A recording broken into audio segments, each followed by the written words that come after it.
The future of child tax credit may be foggy, but its benefits are growing clear. Despite concerns, early data shows the extra monthly income has gone to support family budgets and had little effect on the U.S. labor market. So, for anyone who doesn't know, they passed. What was it? There was a bill, and that bill enabled families with kids to be able to get was it six, up to or it's $300 per kid under the age of I think 6, and 250 or $275 per kid up to 18 or 17 or 18. And that money, apparently, now that like looking back at it, has really helped families be able to weather the changes, the price increases, and everything. Um, let's see. More than a year after the pandemic took his job working in a Maryland warehouse outside of Washington and put his family's plans to buy a home on hold, things are looking up for Warren Copeland.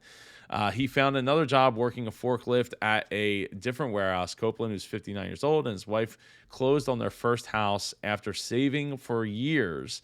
And for the first time, they don't feel like they're living paycheck to paycheck.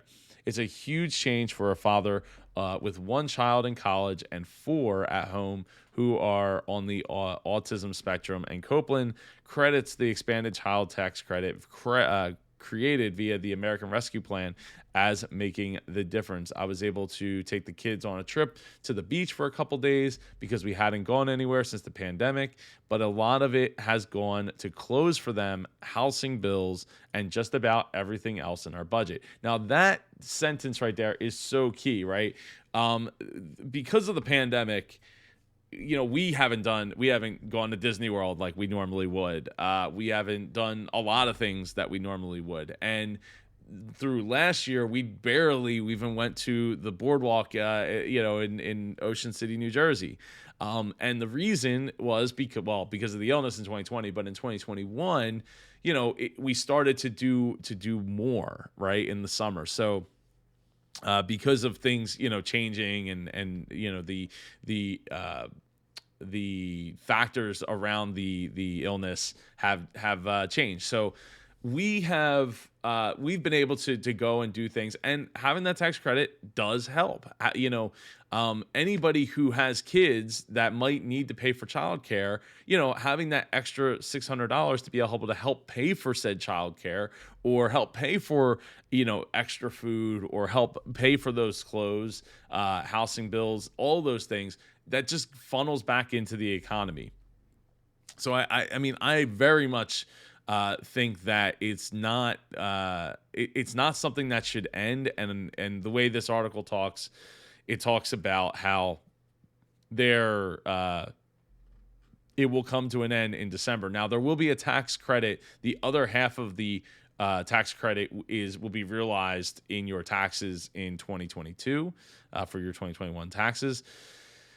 But let's see. In the week after the first monthly payment in July, it found that 29% of households used the extra cash on food, clothing, utilities, school supplies, and books, tuition, or their rent or mortgage, an additional 10%, and put it toward a vehicle payment, household debt, or savings. So the money was being spent. It's not like people are taking the extra $600 and hoarding it. I mean, $600 is, in the grand scheme of things, is almost nothing. But into people who are, barely getting by or scraping by, it absolutely makes a huge difference.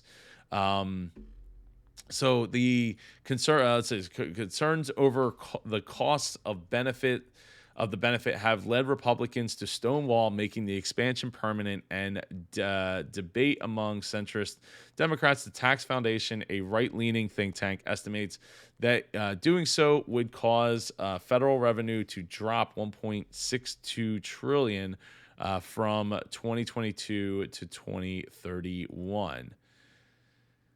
So, I don't know that it needs to be permanent, but I definitely think that, until we are absolutely through the rest of the illness, I should say, for YouTube, is until we are through all that, I really, really think that this of all the benefits that have been given out over the course of over the course of the illness.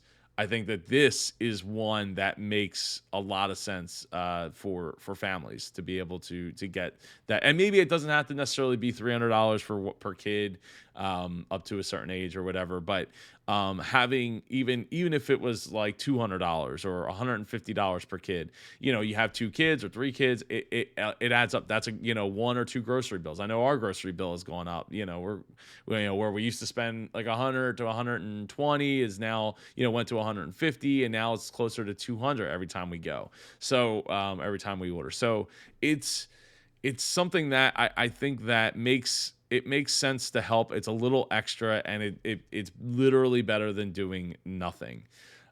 So we will track to see how things ramp up towards the cutoff in December.